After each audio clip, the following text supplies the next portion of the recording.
So let's take a look here in Module 8, DC, and Literacy.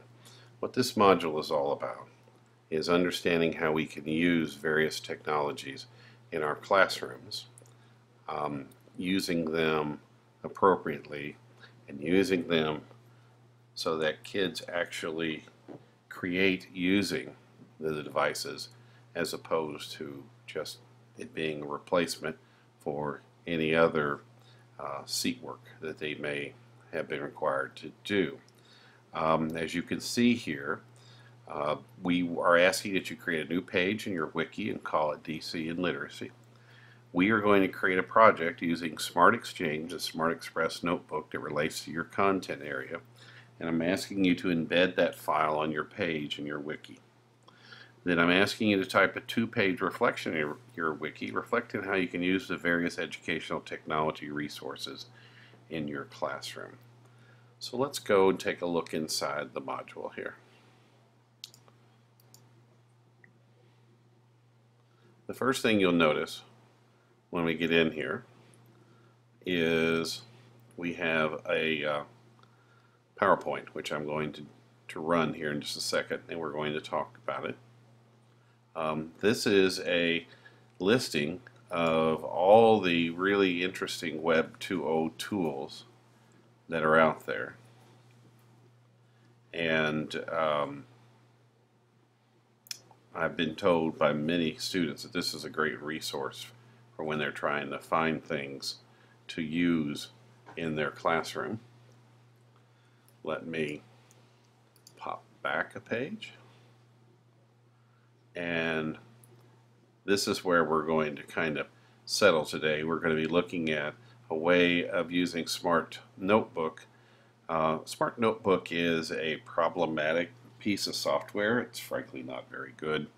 But the programs and lessons that have been created in the Smart Exchange, there's some really good stuff in there. So I'm going to show you how you get it out, how you can preview it so you can see what it looks like, and you don't even need to have Smart Notebook loaded on your machine to do that. But as always, let's start here with standards. So these are the ISTE standards. ISTE is the International Society for Technology Education. As you can see, standard 1 is facilitate and inspire student learning and creativity. The idea here is teachers use their understanding of how to use technology to get kids to use it in ways, and please note these words, creative and innovative. Using technology to explore real-world issues and solving authentic problems. Promoting student reflection using collaborative tools like Edmodo, like we have already used. And the same thing here about modeling collaborative knowledge. We design and develop digital age learning experiences and assessments. This is a big one, and this is what we're kind of focused on today, partly. Partly we're focused on tools that kids can use, but we're also focused on a tool that you can use that will engage kids in their learning, the Smart Notebook. We can customize and personalize learning activities. Again, we can do that with the tools that we're going to play with today. If you look at Standard 3, it's all about exhibiting knowledge, skills, and work processes. That's what this is about, is learning how to use the tools.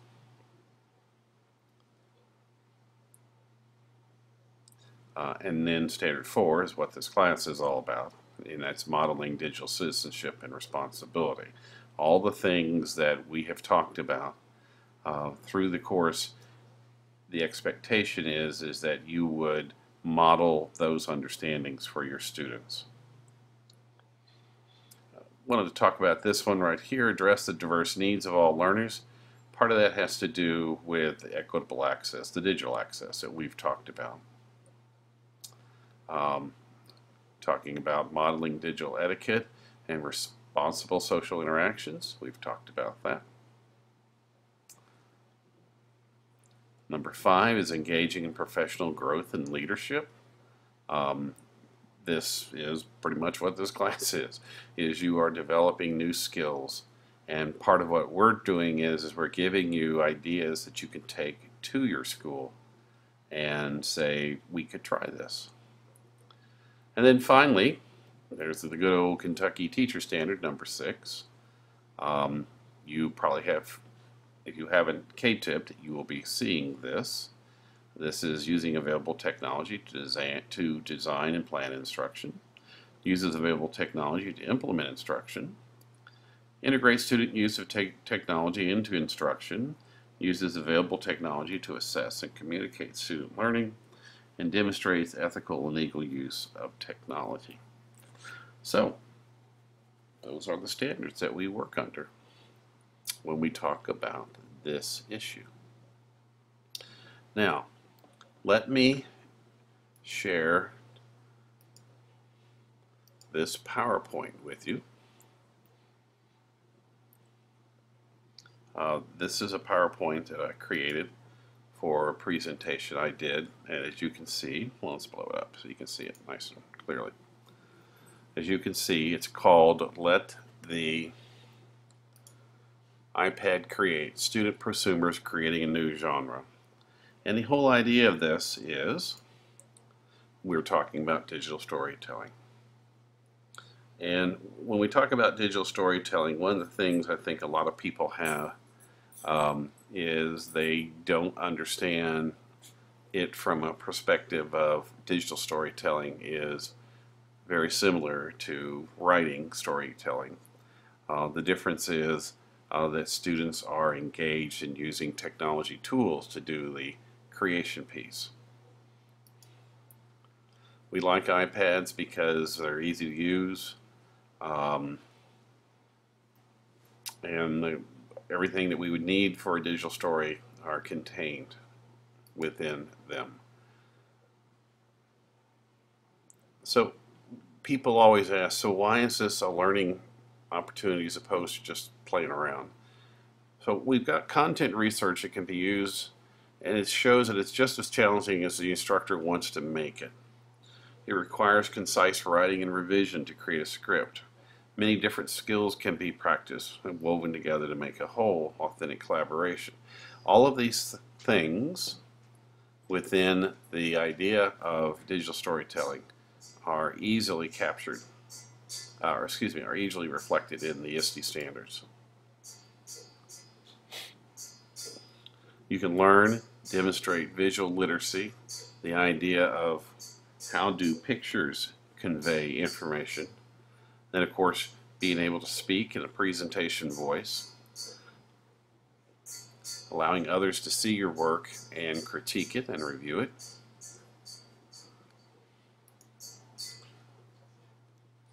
We feel that the rigor is really front and center here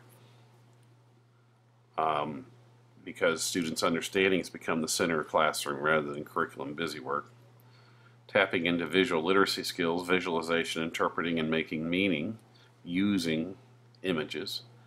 And then, of course, when you're writing your script and when you're speaking it, Wilson, all those issues about grammar, clarity, and spoken word come into play.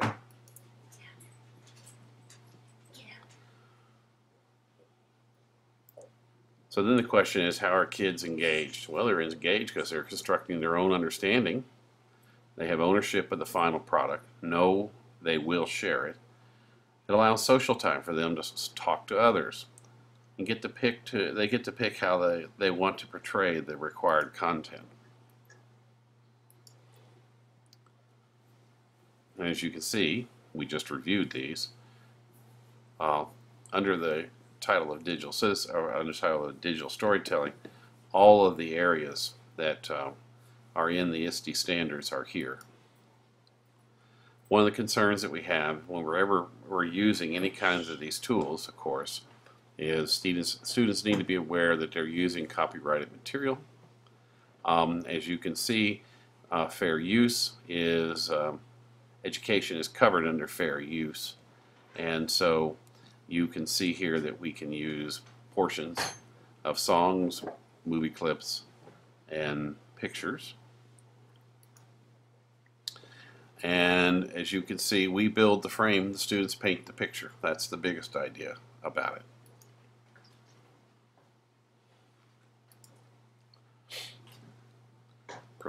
Producers and consumers become prosumers, and that's what we want kids to do.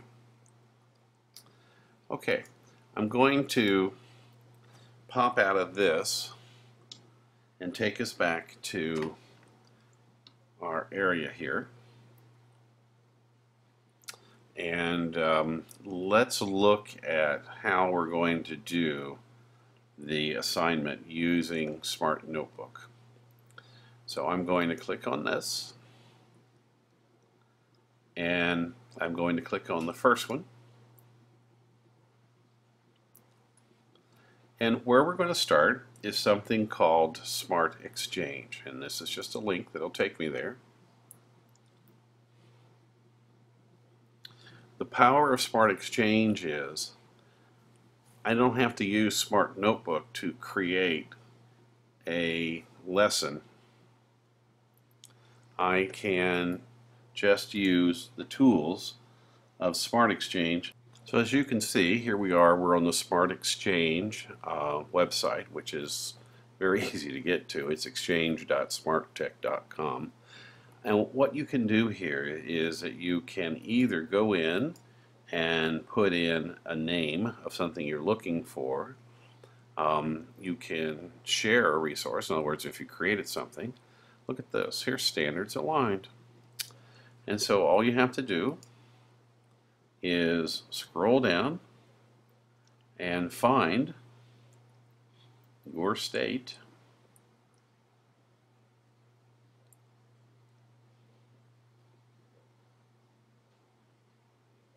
As you can see, there's quite a few of them for the state of Kentucky. Let's do the core content one. And then we're going to do the grade. I'll do 5. Then I'm going to select a subject. And I'm going to do mathematics. And I'm going to view.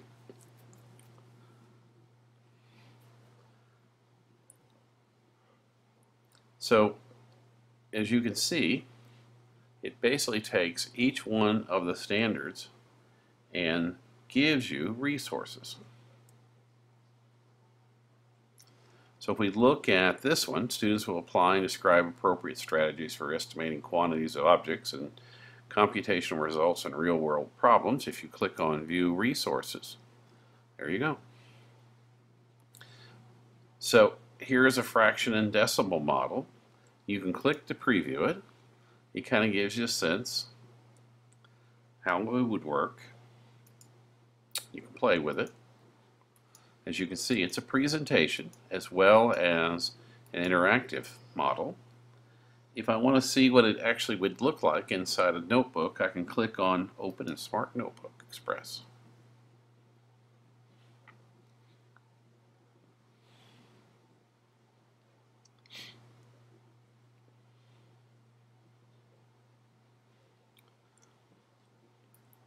And now I can see it. I can use the tools. I can move through the slides.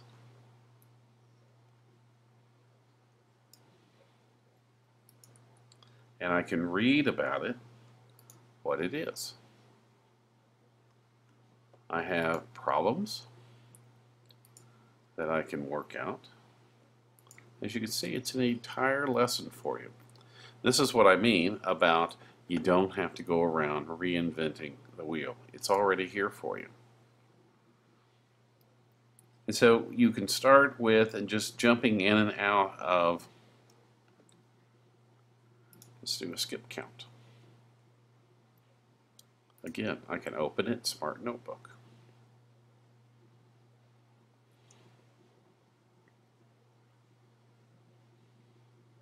So we're going to do coin.math. Students will learn where to put dots on coins to count out change.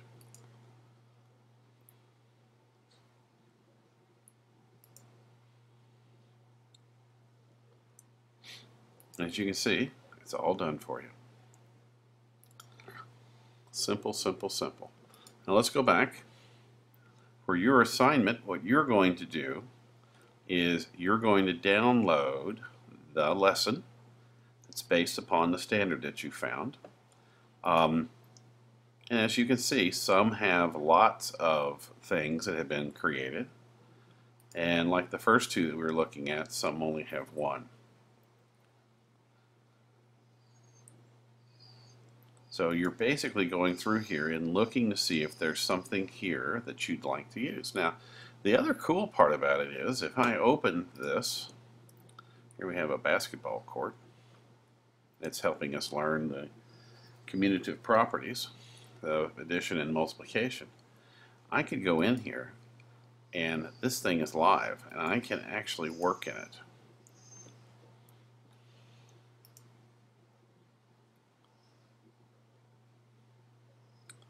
So you can go in and you can change the names.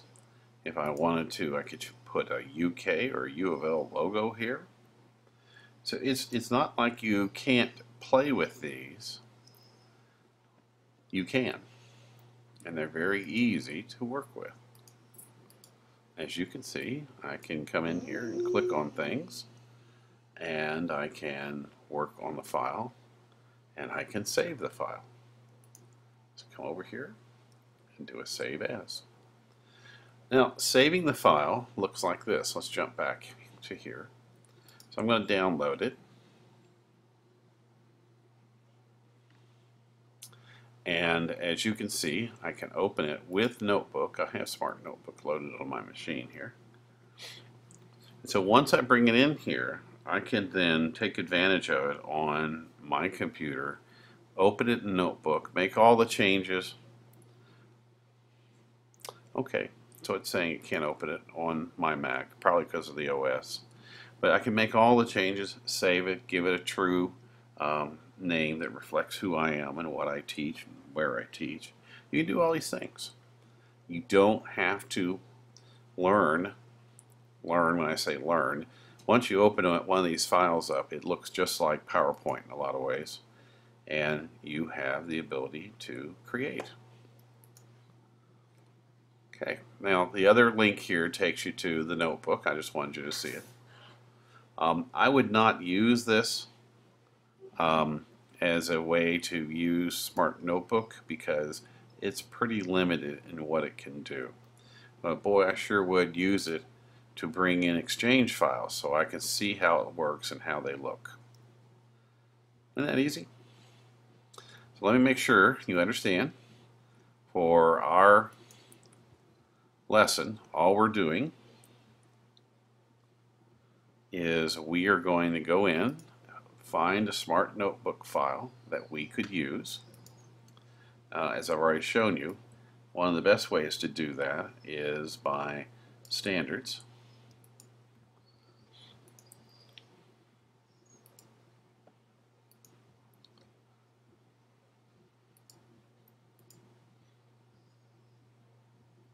And I can just literally sit here and click through these various presentations and interactive resources that have been created and uploaded here. I can click on preview to see them, or I can go all the way in to open them up on Smart Notebook Express. And that way I get a sense of how they work.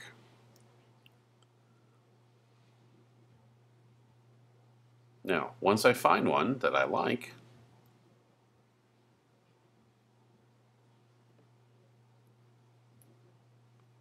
as you can see it all works.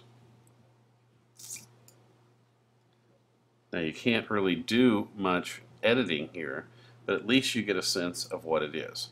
When you find one that you like, come over here to File, come down to Save As,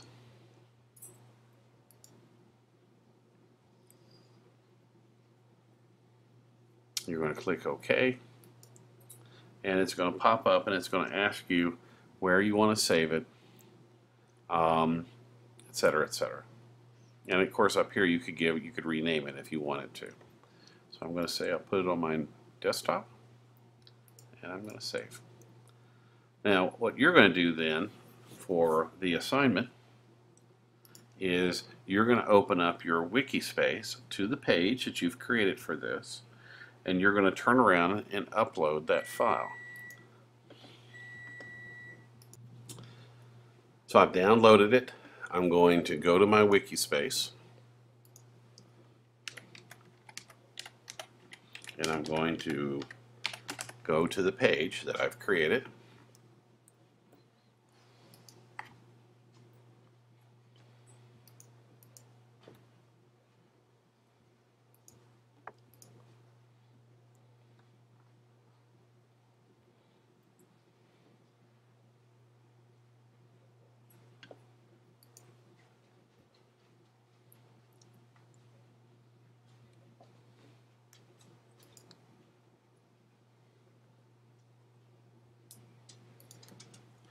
I'm going to call my page DC and Literacy.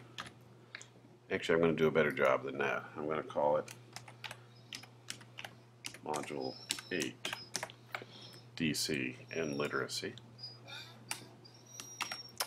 And I'm going to create that page.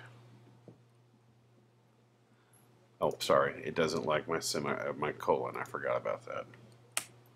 That is absolutely correct. So on my page now, I'm going to go find my file that I just downloaded using Density Notebook is the title. I'm going to open that.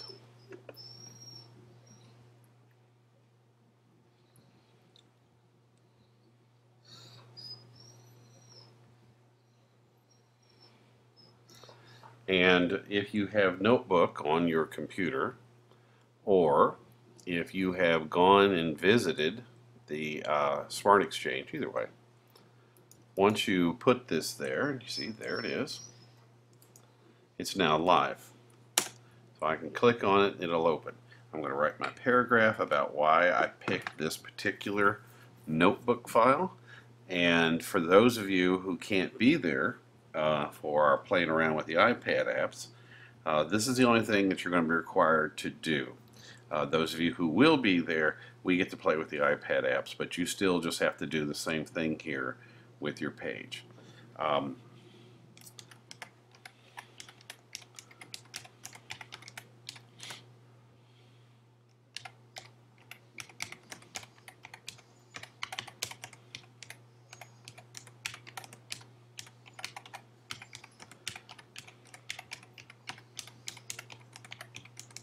You get the idea. Thank goodness for built-in spell checks on the web. And then I'll save it.